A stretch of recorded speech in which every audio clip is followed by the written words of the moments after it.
আজকে আমি আরেকটা জিনিস রিভিউ করব।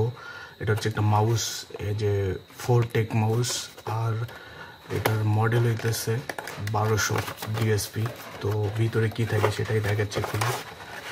তো ভিতরে খোলার পরে এই যে এগুলো থাকে, আর এখানে আরও কিছু কাগজপাতি দেওয়া রয়েছে। এটা কিভাবে কি করতে হবে এগুলো ডিটেলস মনে হচ্ছে। এটা হচ্ছে মেমো। এখানে একটা ব্যাটারি থাকে, যেহেতু এটা ব্লুটুথ এজন্য একটা ব্লুটুথ ডিভাইস থাকে। আর এটা কীভাবে খুলতে হয় অনেক সুন্দর কিন্তু। আর ব্যাটারিটা এখানে এভাবে সেটিং দিতে হবে। তো এই তো এরপরে এটা লাগাইতে হবে। তো এটা যাই হোক অনেক সুন্দর আমার মনে হচ্ছে, ওয়ান ক্লিক মাউস। তো দেখা যাক কীরকম কাজ করে। আর এটা আমাদের পিসি বা ল্যাপটপে লাগাইতে হবে। তো দেখার পরে নেক্সট ভিডিও অবশ্যই বানাবো।